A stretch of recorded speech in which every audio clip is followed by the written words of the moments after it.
మీరు ఎప్పుడైనా ఒక వస్తువు కొనడానికి వెళ్ళి చివరికి మీరు అనుకున్న దానికంటే ఎక్కువ డబ్బు ఖర్చు పెట్టారా? మీరు ఏదైనా వస్తువు కొంటే కొంచెం క్యాష్ బ్యాక్ వస్తుందని ఫోన్లో చూసి అసలు అవసరం లేని ఇంకో వస్తువు కూడా తీసుకున్నారా? లేదా ఆన్లైన్లో ₹1000 ఖర్చు చేస్తే ₹100 క్యాష్ బ్యాక్ వస్తాయని మీకు ఎప్పుడైనా నోటిఫికేషన్లు వచ్చినాయా?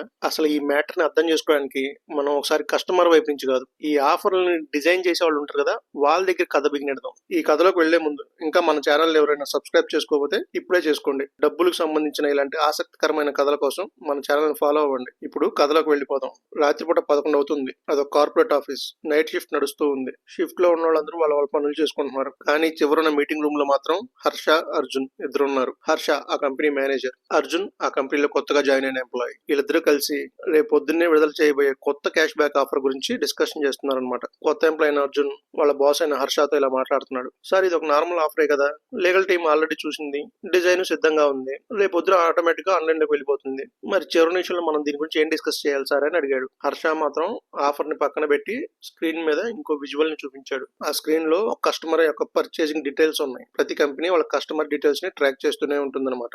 అలాగే వీళ్ళ దగ్గర కూడా ఒక కస్టమర్ యొక్క డీటెయిల్స్ ఉన్నాయి. ఇప్పుడు ఆ కస్టమర్ పర్చేస్ డీటెయిల్స్ చూద్దాం. ఆ కస్టమర్ ఒక వస్తువుని చూసుకొని దాన్ని కొనాలని టిక్ మార్క్ పెట్టుకుని ఉన్నాడు. తర్వాత ఇంకో వస్తువు సెలెక్ట్ చేసుకున్నాడు. మళ్ళీ కాసేపటికి ఇంకో వస్తువు సెలెక్ట్ చేసుకున్నాడు. చివరికి తన పర్చేస్ పూర్తయింది. ఇక్కడ అర్జున్ కి ఒక డౌట్ వచ్చింది. సార్, ఇతను మొదట ఫోన్ యాప్ లో ఇన్ని వస్తువులు కొనడానికి రాలేదు కదా, ఒక్క ప్రొడక్ట్ గురించే సెర్చ్ చేశాడు, మరి ఈ మధ్యలో ఏం జరిగింది అని అడిగాడు. హర్ష అర్జున్ డౌట్ కి సమాధానంగా ఆ కస్టమర్ కి వీళ్ళ డిజిటల్ యాప్ పంపిన నోటిఫికేషన్ ని స్క్రీన్ మీద చూపిస్తాడు. ఆ నోటిఫికేషన్ ఏంటంటే, మీ కొనుగోలుపై ప్రత్యేకమైన క్యాష్ బ్యాక్ పొందడానికి ఇంకా ₹200 సరిపడా వస్తువులు కొనాలని ఉంటుంది. అర్జున్ అదే స్క్రీన్ అలాగే చూస్తూ ఉండిపోయాడు. తర్వాత నవ్వుతూ, అయితే అతను తనకు ఇంకేం కావాలో చూసుకోలేదు, క్యాష్ బ్యాక్ పొందడానికి ఇంకేం కొనొచ్చో చూసుకుంటున్నాడు అనమాట అన్నాడు. వెంటనే హర్ష ఉండుకొని, మనం అలా ఎందుకు థింక్ చేయాలి? కస్టమర్ తనకు అవసరమైందే తీసుకుంటాను అనుకోవచ్చు కదా. అవసరం లేని వస్తువు కొనడం కొనకపోవడం కూడా కస్టమర్ నిర్ణయమే కదా. మన పని కేవలం అతని చేతిలో వస్తువు పెట్టడం కాదు అర్జున్. అతని డెసిషన్ తీసుకునే సమయంలో తన కంటికి ఏం కనిపించాలి, ఏ విషయం అతనికి ముఖ్యంగా అనిపించాలి, ఇలా డిజైన్ చేయడమే మన పని అంటాడు. మన అర్జున్ కి ఇప్పటివరకు ఇది ఒక సాధారణ మార్కెటింగ్ ఆఫర్ లాగా అనిపించింది. ఇప్పుడు మాత్రం అతనికి ఇంకో డౌట్ వస్తుంది. కస్టమర్ నిజంగా పర్చేజ్ చేయడానికి కారణం అది అతనికి అవసరం ఉందా, లేక మనం ఆఫర్ ఇచ్చామనా? అప్పుడే హర్ష ఇంకో కస్టమర్ డేటా చూపించాడు. ఈసారి స్టోరీ పూర్తి డిఫరెంట్ గా ఉంది. ఈ రెండు కస్టమర్ ఏం చేశాడంటే, తనకు వచ్చిన ఆఫర్ చూశాడు కానీ ఏం కొనలేదు. అర్జున్ కి మళ్ళీ ఇంకో డౌట్ వచ్చింది. ఈ కస్టమర్ ఆఫర్ చూసినా కూడా ఎందుకు రెస్పాండ్ అవ్వలేదని. అతనికి ఆ టైంలో అవసరం లేదా? మరి అలాంటప్పుడు ఇతనికి ఆఫర్ ఎందుకు చూపించాం? హర్ష ఆ స్క్రీన్ చూపిస్తూనే, ప్రతి ఒక్కరిని వెంటనే కొనిపించాల్సిన అవసరం మనకు లేదు. కొందరికి ఆఫర్ గుర్తుండిపోతే చాలు. ఎందుకంటే అవసరం వచ్చినప్పుడే ఇదే ఆఫర్ కస్టమర్ గుర్తు రావచ్చు. అప్పుడు కస్టమర్ మన యాప్ రాగానే ఇంకో కొత్త ఆఫర్ చూపిస్తాం, కొత్త ట్రాప్ లో పడేస్తాం. చూడు అర్జున్, క్యాష్ బ్యాక్ ఆఫర్ ని మనం ప్రొడక్ట్ అమ్మకం కోసం మాత్రమే తయారు చేయడం లేదు. కస్టమర్ ఎప్పుడు కొనాలి, ఎందుకు కొనాలి, కొనకపోయినా ఎప్పుడు తిరిగి రావాలి, ఇలా అన్ని మనమే డిజైన్ చేస్తాం. అలాగే చివరిలో ఇక్కడ క్యాష్ బ్యాక్ కి ఎండ్ డేట్ కూడా పెట్టాలి. ఎండ్ డేట్ లేకపోతే కస్టమర్ వాయిదా వేస్తాడు. ఆఫర్ కొద్ది రోజులు మాత్రమే ఇస్తే అప్పో సొప్పో చేసి పక్కన ఫ్రెండ్ దగ్గర క్రెడిట్ కార్డు గీక్ అయినా సరే ఆ ప్రొడక్ట్ అవసరం లేకపోయినా కొంటాడు. ఇక్కడ మనం కస్టమర్ కి ఆలోచించుకునే టైం ఇవ్వకూడదు, వెంటనే నిర్ణయం తీసుకునేలాగా ఫోర్స్ చేయాలి. ఈ ఆఫర్ అయిపోతుందేమో అని కస్టమర్ ఫీల్ అవ్వాలి. ఇలా మనం వాళ్ళ బ్రెయిన్ వాష్ చేయాలని హర్ష చెప్పాడు. అర్జున్ మళ్ళీ ఆఫర్ ని ఇంకొకసారి చూశాడు. సార్, పైన క్యాష్ బ్యాక్, ఎండ్ డేట్ అన్ని బాగానే కనబడుతున్నాయి, కానీ దాని కింద చదవడానికి కూడా కనిపించినంత చిన్నగా కండిషన్స్ ఎందుకు పెట్టామని అడిగాడు. హర్ష అతను వైపు తిరిగి, మన కండిషన్స్ దాచట్లేదు కదా, అవి కూడా చూపిస్తున్నాం, కాకపోతే కొంచెం చిన్నగా అని చెప్పాడు. అందుకే మనం ఏదైనా పర్చేజ్ చేసే ముందు వాటి కండిషన్స్ కూడా క్లియర్ గా చదవాలి. ఆఫర్ కనిపించిందని వెంటనే కొనాల్సిన అవసరం లేదు. మళ్ళీ హర్ష అర్జున్ ఇలా అంటున్నాడు. చూడు అర్జున్, కస్టమర్ ని ట్రాప్ చేసి ఒక ప్రొడక్ట్ ని ఎలా కొనిపించాలో మాత్రమే కాదు, ఆ కస్టమర్ తో ఎలా జాగ్రత్తగా ఉండాలో కూడా చెప్తాను విను. హర్ష ఇంకో స్క్రీన్ చూపించాడు. ఇందులో క్యాష్ బ్యాక్ నోటిఫికేషన్ వచ్చిన తర్వాత ఏ కస్టమర్ ఏం చేశాడని డీటెయిల్స్ ఉన్నాయి. అందులో కొంతమంది వెంటనే క్యాష్ బ్యాక్ ను ఉపయోగించుకున్నారు, కొందరు దాన్ని స్కిప్ కొట్టేశారు, ఇంకొందరు ఎండ్ డేట్ కు ముందు వచ్చి పర్చేస్ చేశారు. అర్జున్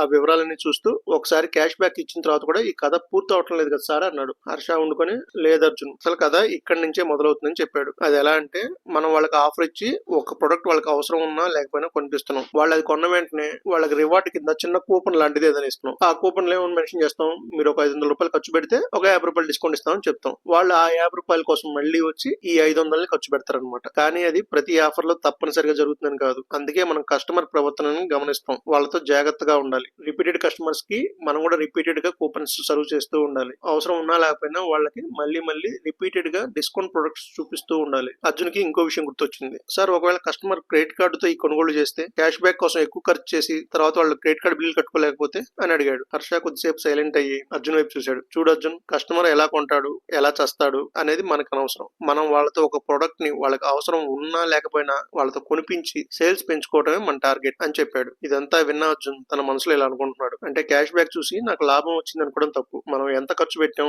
ఎందుకు ఖర్చు పెట్టాం, కనీసం కొనే ముందు అది మనకు అవసరమా లేదని కూడా మనం ఆలోచించామని అనుకుంటున్నాడు. కాసేపటి తర్వాత హర్ష అర్జున్ మీటింగ్ అయిపోయింది. అర్జున్ తిరిగి తన క్యాబిన్ కి వెళ్ళిపోతుంటే హర్ష మళ్ళీ అర్జున్ ని పిలిచి ఒక మాట చెప్పాడు. చూడు అర్జున్, మనం క్యాష్ బ్యాక్ ఆఫర్ ఇస్తున్నాం. సో కస్టమర్ ఆ ప్రొడక్ట్ ని కొనేదాకా రకరకాల ఆఫర్స్ ఇచ్చి వాళ్ళకి ఇంకో ఆప్షన్ లేకుండా చేయడం మన టార్గెట్. ఆ ప్రొడక్ట్ కొన్నాక ఒక చిన్న కూపన్ ఇచ్చి మళ్ళీ దాని డెడ్ లైన్ పెట్టి మళ్ళీ మన అప్లికేషన్ ఓపెన్ చేసి ఇంకో ప్రొడక్ట్ కొనేలా చేసి మన సేల్స్ ని పెంచుకోవడం కూడా మన టార్గెట్. ఇది అర్థం చేసుకున్నప్పుడే నువ్వు కరెక్ట్ బిజినెస్ మ్యాన్ అవుతావు అని చెప్పాడు. అర్జున్ ఆ మాట గురించి ఆలోచిస్తూ హర్ష క్యాబిన్ నుంచి బయటకు వచ్చేసాడు. తన నైట్ షిఫ్ట్ అయిపోయింది. ఇంటికి వెళ్ళేటప్పుడు తనకు ఒక నోటిఫికేషన్ వచ్చింది, సేమ్ వాళ్ళ కంపెనీ యాపే, సేమ్ క్యాష్ బ్యాక్ ఆఫర్ గురించి. అర్జున్ రోజు గూగుల్లో సెర్చ్ చేస్తూ ఉంటాడు తనకు నచ్చిన బ్రాండెడ్ షూస్ గురించి. మనం ఏది గూగుల్లో సెర్చ్ చేసినా అది డిఫరెంట్ ప్లాట్ఫామ్స్ కి షేర్ అయిపోతుంది అనమాట మన డేటా. అలాగే అర్జున్ డేటా కూడా వీళ్ళ కంపెనీ యాప్ కి షేర్ అయిపోయింది. అర్జున్ కి ఈ బ్రాండెడ్ షూస్ అంటే ఇంట్రెస్ట్ కాబట్టి అర్జున్ యాప్ లో ఈ నోటిఫికేషన్ వచ్చింది, ఆఫర్ లో ఉన్నాయి కొనుక్కోమని. అర్జున్ ఓపెన్ చేసి చూశాడు, క్యాష్ బ్యాక్ ఆఫర్ ఉంది. ఆ క్యాష్ బ్యాక్ ఆఫర్ చూడంగానే తనకి రాత్రి జరిగిన మీటింగ్ అంతా గుర్తొచ్చింది. అంతే, యాప్ మూసేశాడు.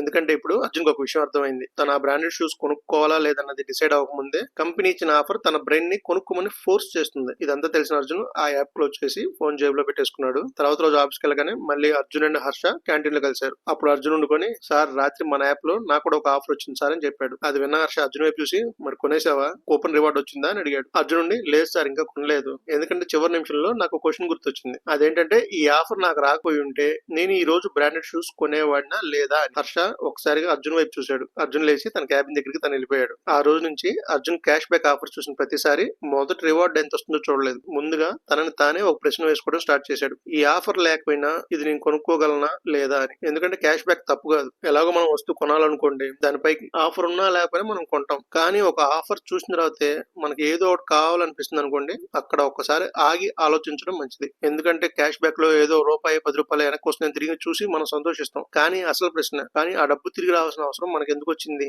అది మనకు ముందే అవసరమైన పర్చేజ్ వల్ల వచ్చిందా, లేక క్యాష్ బ్యాక్ కోసమే మనం ఆ ఖర్చు చేసామా? ఈ ఒక్క విషయం గుర్తుపెట్టుకోండి. ఇలాంటి ఇంట్రెస్టింగ్ ఫైనాన్షియల్ స్టోరీస్ కోసం మన ఛానల్ ని సబ్స్క్రైబ్ చేసి పెట్టుకోండి. మా కంటెంట్ కనుక మీకు నచ్చినట్టయితే ఒక లైక్ కొట్టండి. మీ ఫ్యామిలీకి మరియు మీ ఫ్రెండ్స్ కి షేర్ చేయండి. Thank you.